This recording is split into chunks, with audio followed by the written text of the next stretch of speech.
Breaking news for science students. अगर आपने 12वीं साइंस पीसीएम या पीसीबी से की है और नाइजर भुवनेश्वर या सीईबीएस मुंबई में एडमिशन का सपना देखते हैं और रिसर्च के फील्ड में आगे बढ़ना चाहते हैं तो यह वीडियो पूरा जरूर देखिए। नेक्स्ट 2026 का ऑफिशियल नोटिफिकेशन आउट हो चुका है और रजिस्ट्रेशन भी स्टार्ट हो चुकी है। तो इस वीडियो में मैं आपको बताऊंगा नेक्स्ट 2026 के लिए कौन अप्लाई कर सकता है, एग्ज़ाम डेट, फीस और सिलेबस और वो गलतियां जो रजिस्ट्रेशन के समय अक्सर स्टूडेंट्स कर देते हैं।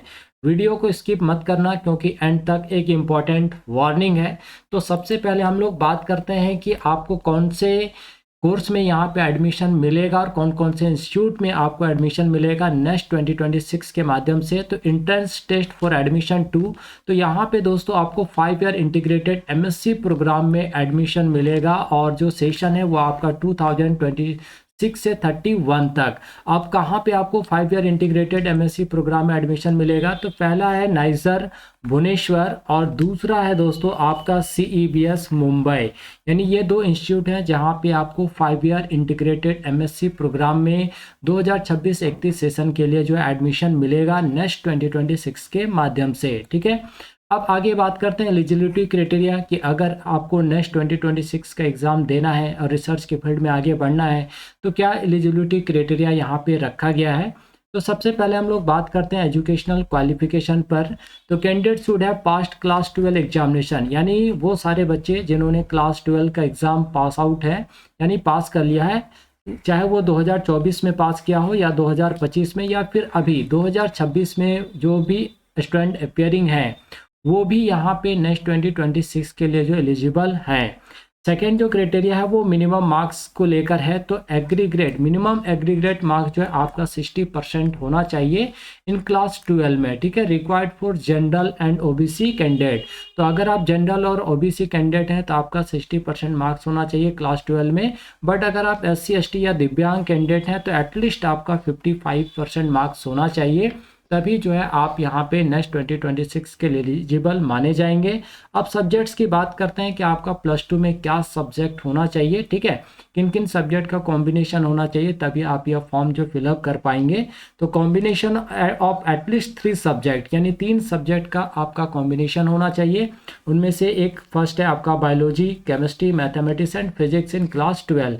यानी क्लास 12 में ये 4 में से अगर कोई भी 3 सब्जेक्ट अगर आपका है तो आप यहाँ पे नेक्स्ट 2026 के लिए फॉर्म फिलअप कर पाएंगे, कोई दिक्कत नहीं है। ठीक है, और फोर्थ एलिजिबिलिटी क्राइटेरिया है दोस्तों, candidate should secure a rank in the next 2026 merit list. यानी अगर आपका नेक्स्ट 2026 मेरिट लिस्ट में नाम आता है यानी रैंक आपका बनता है, तभी जो है आपको यहाँ पे एडमिशन मिलेगा, यानी नाइजर भुवनेश्वर में और सीबीएस मुंबई में। ठीक है, अब कुछ इंपॉर्टेंट नोट है यहाँ पे। There is no upper age limit for appearing the next 2026 examination. तो यहाँ पे कोई अपर एज लिमिट जो है दोस्तों वो रखा नहीं गया है। ठीक है, अब नेक्स्ट आगे हम लोग यहाँ से बढ़ते हैं। तो ये हमारा एलिजिबिलिटी क्राइटेरिया था। अब हम लोग बात करते हैं एप्लीकेशन फ़ी पे कि अगर आप नेक्स्ट 2026 का फॉर्म फिलअप करना चाहते हैं तो आपको कितना फ़ी पेमेंट यहाँ पे करना पड़ेगा। तो अगर दोस्तों आप फीमेल एप्लीकेंट्स हैं तो यहाँ पे आपका 700 रुपीज़ जो है वो लगने वाला है। बट अगर आप एप्लीकेंट्स ऑफ SC ST दिव्यांग कैटेगरी से हैं तो भी आपका यहाँ पे 700 ही लगेगा। और अगर एप्लीकेंट्स ऑफ अनरिजर्व EWS यानी UR EWS कैटेगरी के हैं तो भी आपका यहाँ पे दोस्तों 700 ही लगेगा। बट अगर आप मेल या other applicant of UR OBC category से हैं तो फिर आपको यहाँ पे 1400 जो है आपको एप्लीकेशन फ़ी के तौर पे लगने वाला है। ठीक है, तो ये अलग अलग कैटेगरी और कैंडिडेट के लिए जो अलग अलग फ़ी यहाँ पे रखा गया है। अब हम लोग बात करते हैं participating college and seat intake, यानी कौन से कॉलेज में कितनी सीटें हैं। ठीक है, तो सबसे पहला है दोस्तों यहाँ पे नाइजर भुवनेश्वर। यहाँ पे 200 सीट जो वो ऑफर किया गया है, बट 2 सीट जो है वो जम्मू एंड कश्मीर के बच्चों के लिए जो अलग से होता है। ठीक है, तो 200 आपका हो गया प्लस 2 सीट जो जम्मू कश्मीर के बच्चे के लिए है, तो फॉर इंटीग्रेटेड MSc प्रोग्राम में। और दूसरा जो इंस्टीट्यूट है वो आपका CBS मुंबई है, जहाँ पे 57 सीटें जो ऑफर की गई हैं फॉर इंटीग्रेटेड MSc प्रोग्राम के लिए। और यहाँ पे भी दोस्तों आपका जो 2 सीट है वो जम्मू एंड कश्मीर के बच्चों के लिए यहाँ पे रखा गया है। ठीक है, अब both institute implemented seat reservation policy, तो गवर्नमेंट ऑफ इंडिया का जो सीट रिजर्वेशन पॉलिसी है वो यहाँ पे सारा जो है फुलफिल किया जाता है, उसी को फॉलो किया जाता है, इम्प्लीमेंट किया जाता है, ठीक है। और उसी के बेसिस पे जो है आपको यहाँ पे एडमिशन मिलने वाला है। अब देखिए यहाँ पे खास बात क्या है कि अगर आप यहाँ पे student admitted to this programs, अगर आप इन एमएससी इंटीग्रेटेड प्रोग्राम में आप एडमिट हो जाते हैं तो are eligible for annual scholarship 60,000। तो आपको यहाँ पे एनुअली जो है दोस्तों वो आपको 60,000 जो है स्कॉलरशिप मिलेगा। किसके थ्रू मिलेगा? तो दिशा प्रोग्राम चलता है, department of atomic energy, government of India, है ना। तो दिशा प्रोग्राम के माध्यम से आपको जो है एनुअल स्कॉलरशिप जो है वो 60,000 रुपया जो आपको मिलने वाला है। बट यहाँ पे खास बात और है, एडिशनल और भी आपको क्या मिलेगा? तो they receive a grant of 20,000 per annum for summer internship. देखिए आप समर इंटर्नशिप में अगर आप काम करते हैं तो फिर यहाँ पे अगेन आपको जो है 20,000, यानी टोटल आपका कितना हो गया? 60,000 प्लस 20 यानी 80,000 पर एनम यहाँ पे आपको जो स्कॉलरशिप मिलने वाला है, ठीक है। तो टॉप परफॉर्मर्स में also have opportunity to join prestigious research institute like the Bhabha atomic research centre BARC directly. अब देखिए जितने भी यहाँ पे टॉप रैंकर बच्चे होते हैं, ठीक है, उनको डायरेक्ट यहाँ पे जो है BARC में काम करने का मौका मिलता है। तो ये एक आपके लिए बहुत बड़ी अपॉर्चुनिटी है। बहुत सारे बच्चे तो कई बार एग्जाम देते हैं तब उनको BRC में मौका मिलता है, बट आप यहाँ पे अगर अच्छा परफॉर्म करते हैं तो जितने भी टॉप परफॉर्मर होते हैं उनको डायरेक्ट यहाँ पे BRC में काम करने का मौका मिलता है, ठीक है। चलिए अब यहाँ से दोस्तों हम लोग नोटिफिकेशन पे बात करते हैं एंड रजिस्ट्रेशन पे। तो आपका जो एप्लीकेशन विंडो है वो ओपन होने वाला है 5 जनवरी 2026 को सुबह 10 बजे से, ठीक है। और आपका जो ऑनलाइन एप्लीकेशन विंडो है वो क्लोज कब होगा? तो 6 अप्रैल को 11:30 बजे रात में ये आपका क्लोज हो जाएगा। तो अगर आप रिसर्च के फील्ड में इंटरेस्ट रखते हैं और जाना चाहते हैं, CEBS मुंबई या नाइजर भुवनेश्वर में पढ़ना चाहते हैं और BRC तक अगर आपका सपना है कि हम किसी तरह भाभा एटॉमिक रिसर्च सेंटर में पहुंचे, तो ये आपके लिए एक अच्छा अपॉर्चुनिटी हो सकता है। तो आप इस फॉर्म को फिलअप कर ही दीजिए, है ना, मिस मत कीजिए, लास्ट डेट का इंतजार मत कीजिए, ठीक है। अब देखिए करेक्शन विंडो और अपडेट विंडो की बात करें तो ये 13 अप्रैल को आपका ओपन हो जाएगा सुबह 10 बजे, और 14 अप्रैल सुबह 10 बजे तक जो है आपका करेक्शन विंडो भी ओपन रहेगा। जो आपका एडमिट कार्ड है वो आपका 15 मई को सुबह 10 बजे जो है वो रिलीज कर दिया जाएगा। तो आप यहाँ पे जो है ऑफिशियल वेबसाइट पर जाके अपना एडमिट कार्ड जो डाउनलोड कर सकते हैं। एग्जामिनेशन डेट की बात करें तो 6 जून को आपका जो एग्ज़ाम होने वाला है, ठीक है। एप्लीकेशन प्रोसेस जो है वो candidate must complete the application form through the official of nest website, है ना। तो जो भी आपको फॉर्म फिलअप करना है, सारे फॉर्म को आपको कंप्लीट करना है, और वो कहाँ पे जाके? तो नेस्ट का जो ऑफिशियल वेबसाइट है ना, उस ऑफिशियल वेबसाइट पर ही जाके आपको सारा काम करना है। इधर उधर किसी अदर वेबसाइट पर आपको नहीं जाना है, इस बात का आपको ध्यान रखना है। अब देखिए सिलेबस की बात करें दोस्तों तो यहाँ पे सब्जेक्ट सेक्शन की बात करें तो 4 सेक्शन यहाँ पे टोटल होते हैं, जिसमें से बायोलॉजी, केमिस्ट्री, मैथमेटिक्स और फिजिक्स का होता है, यानी चारों सब्जेक्ट का अलग अलग सेक्शन होता है यहाँ पे।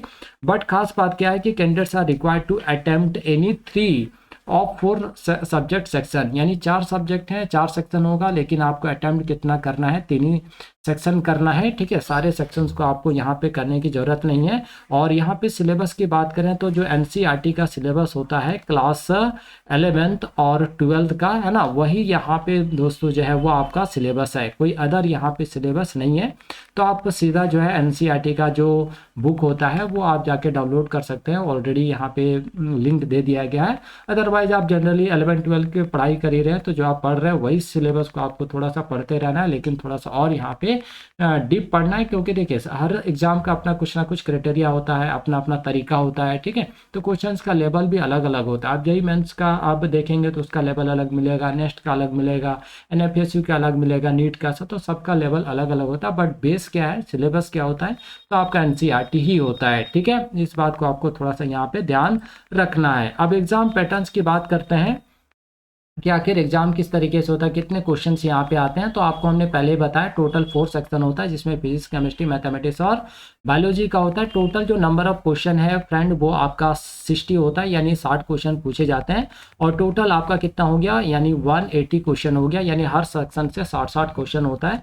और इसके लिए आपको यहाँ पे टाइम कितना मिलता है, तो 3 घंटे का टाइम मिलता है, यानी 3 घंटे में आपको कंप्लीट करना है। अब देखिए मार्किंग स्कीम को भी समझना बहुत जरूरी है, अदरवाइज आप ने पूरा 180 बना दिया लेकिन पता चला कि क्वेश्चन उतने मार्क्स आपके नहीं आ पाए जितना आप एक्सपेक्ट कर रहे थे, तो वो मार्किंग स्कीम भी आपको जानना बहुत ज़रूरी है।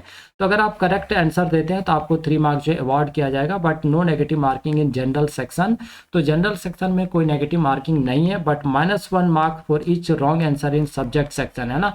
तो सब्जेक्ट वाला जो सेक्शन होता है, यानी फिजिक्स, केमिस्ट्री, मैथमेटिक्स में आपका नेगेटिव मार्किंग भी है, यानी अगर आप गलत करते हैं तो -1 मार्क्स जो आपका डिडक्ट कर लिया जाएगा। तो ये सिंगल सेशन है और सिंगल सेशन में ये एग्ज़ाम होने वाला है 6 जून को।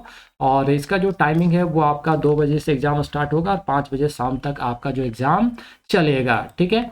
अगर कट ऑफ डिटेल्स की बात करें तो ये जो कट ऑफ है ये दोस्तों आपका 2025 का है, ठीक है। तो आप अभी 2026 में एग्ज़ाम देने जा रहे हैं, तो आप इसी के हिसाब से अपना यहाँ पे देख सकते हैं कि किस तरीके से आपको अपना तैयारी करना है, ताकि इतना कट ऑफ अगर हमारा आ जाए तो डेफिनेटली आपका जो सपना है रिसर्च के फील्ड में जाने का, पीआरसी में या नाइजर या सीबीएस मुंबई में पढ़ने का, वो सपना कहीं ना कहीं आपका पूरा हो जाएगा। तो बायोलॉजी में देखिए जनरल में 8 से लेकर 9.25 तक है, ओबीसी एनसीएल में 7.5 से 8.5, एससी एसटी दिव्यांग। तो ये केमिस्ट्री का आपका जनरल और ईडब्ल्यूएस 8 से 8.5, मैथमेटिक्स में यहाँ पे 6 से 7 तक है, और फिजिक्स में देखें तो 5.5 से 6.5 तक, ठीक है। तो ये कटअप था आपका 2025 का, ठीक है। तो हमने कटअप को भी यहाँ पे आप सबों के सामने रख दिया ताकि आपको किसी तरह का कोई दिक्कत ना हो, और इसी के आधार पे आप जो अपना प्रिपरेशन करें, ताकि जो यहाँ पे कटअप है उस कटअप को आप पार कर पाए, तो आपका सपना जो है बीआरसी तक पहुँचने का पूरा हो सकता है, ठीक है। तो आई होप दोस्तों आप सबों को वीडियो अच्छा लगा होगा। अगर वीडियो अच्छा लगा हो तो इस वीडियो को एक लाइक जरूर करना, कमेंट जरूर करना, अपने जितने भी फ्रेंड्स हैं उन फ्रेंड्स के साथ इस वीडियो को शेयर जरूर करना, ठीक है।